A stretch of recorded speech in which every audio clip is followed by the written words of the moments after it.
you're going to be successful in any business, you've got to recognize the power of systems to do work repeatedly so that you don't have to constantly repeat the same thing over and over. You can create systems that will do the job for you.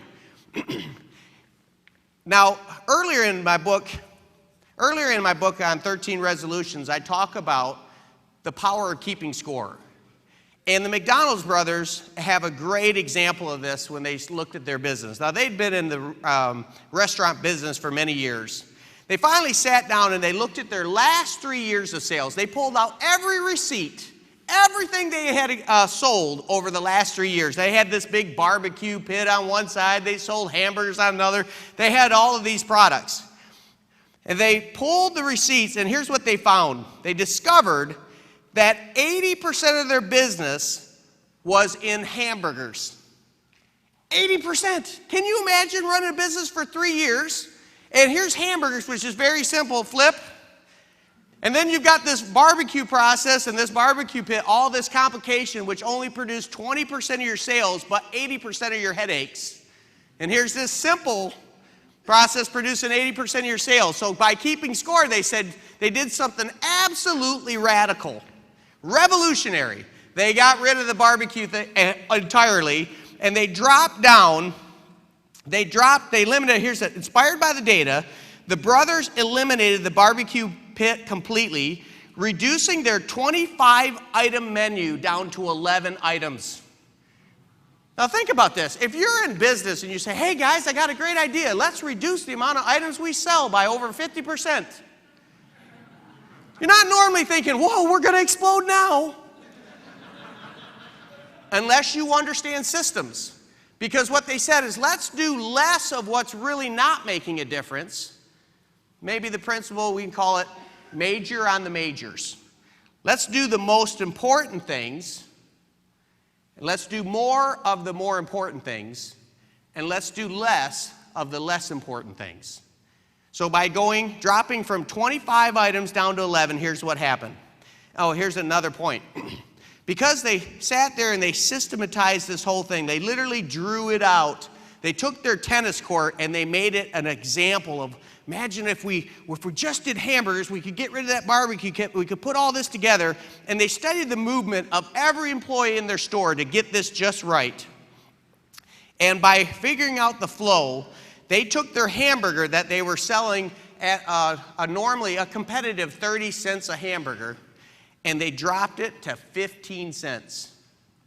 15 cents. Now there's a saying, a very important saying for all businesses, should know this one. Sell to the masses, live with the classes. Sell to the classes, live with the masses. If you're selling Ferraris, I don't care how good a salesman you are, there's only a limited market.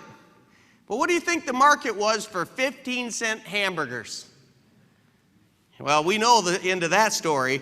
And so they took off. Let me just explain their first year. The restaurant sales increased from 200,000. They were doing good before the change. But they went from 200,000, their first full year went from 200,000 to $350,000. Cutting their products offered, the food offered by over 50%, nearly doubled their sales. Unheard of. Unheard of. Here's what John Love said. The brothers refused to let even the choice of condiments impede the fast food format. All hamburgers were prepared with ketchup, mustard, onions, and 2 pickles. Any order deviating from this delayed the service. Now, in today's market, they expect that type of systematic discipline and choices. So remember, we're back in the 1950s when we're talking this. So systems today have to figure out, how do I create that repeatability and duplicatability, yet still give the customer exactly what he wants? So this is a little dated. I mean, the competition's even stronger today. But McDonald's brothers, they said, if we give people a choice, there will be chaos. You will eat those pickles, and that's all there is to it. Oh, boy. But Kroc was sold.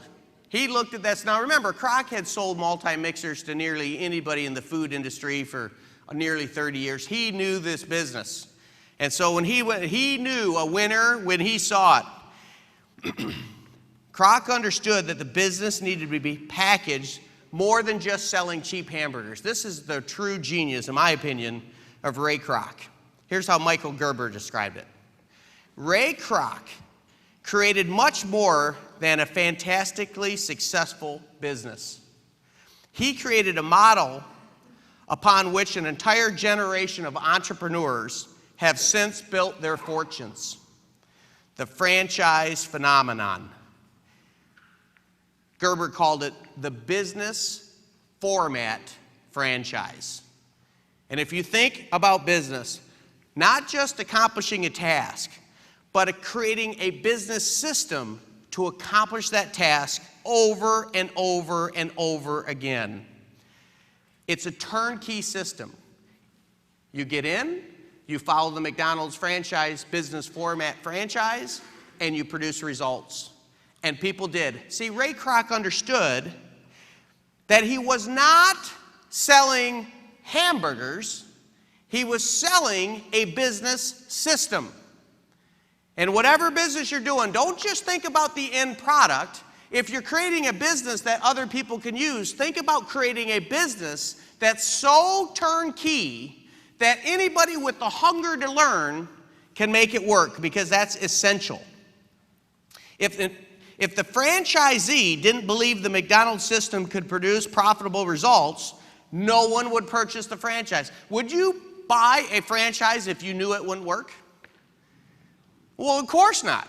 But if you knew, if you knew beyond a shadow of a doubt that your business would be successful, then certainly you would invest in a business that you knew you'd produce results. And that's the key. Here's what Michael Gerber said. At that point, Ray Kroc began to look at his business as the product, and at the franchisee as his first, last, and most important customer. Are you getting that? In other words, the customer's not the first customer. Certainly we have a customer that comes up to the counter, but again, we had all these people go to McDonald's, right? How many people were served a hamburger by Ray Kroc? Nobody. And yet, if it weren't for Ray Kroc and the McDonald's brothers creating a system that was duplicatable, none of us would have ever experienced that hamburger, because he sold a business format franchise that was so good that when someone bought it, it was so successful that somebody else noticed their success and then they bought a business format franchise. How many people are old enough to remember when the first McDonald's came into town, right? And he's like, I got to go check this place out. What is this? These yellow M's here. And so it's the same type of process. Driven by the desire to buy a business, the franchisee only wanted to know one thing. Does it work? Does it work? Can you imagine someone saying, I think I want to buy a McDonald's franchise. Well, why do you want to do that? Because I've always dreamed of selling hamburgers. That probably wasn't it. Or this one. I tasted the hamburger. This is going to sell billions. Probably not. So why'd they do it? Because they were convinced it would work. That if you're creating a business format franchise, your number one assignment is to create a business model that works, that it produces results, that people can own their own business and produce results. Here's what Kroc said. The McDonald's brothers had cracked the code for high-speed, low-cost fast food service. He would complete the packaging by providing the visionary leadership and the salesmanship to make this dream a reality. Ray Kroc without Ray Kroc, there's no McDonald's system that anybody would have ever heard of. It would have just been a small town out in California. Yeah, I think I heard of them once. But Ray Kroc took it mainstream by taking the idea in one store and creating a business format franchise. That's the secret. Gerber describes Kroc's system again. Forced to create a business that worked in order to sell it, he also created a business that would work once it sold. No matter who bought it, it would work. Armed with that realization, he set about the task of creating a foolproof, predictable business. Foolproof. Now, if you think about what McDonald's put together, there were high school kids and retirees are a big portion of their employee base. The turnover, they say, is sometimes over 50%. And yet they're producing a business model that works because they created a systematic, duplicatable way to produce results that would work even with that type of turnover.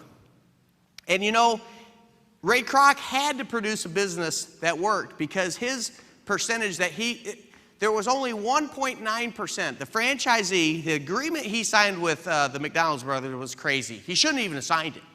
I mean, when people actually started looking at it, said, Ray, you signed a business, you agreed to expand their business, and there's a $950 sign-up fee.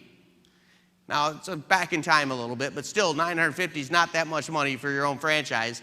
And only 1.9% of the profits, only 1.9% of the revenue was paid in to the McDonald's brothers. 0.5% of that 1.9, so about a third of that, or a fourth of that, went to the McDonald's brothers, and Ray Kroc himself only kept 1.4%. Very low margins.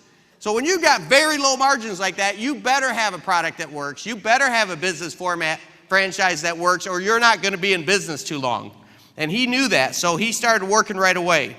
So Gerber says, how could the components of the prototype have to be constructed so that resulting business system would be replicated over and over? So he was working on this prototype. He started his first store, Ray Kroc, when he started in Des Plaines, Illinois, and he starts a prototype.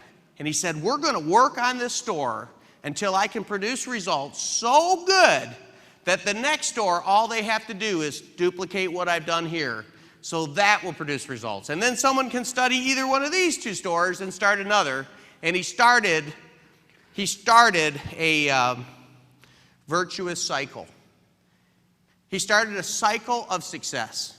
That's exactly what successful business format franchises do.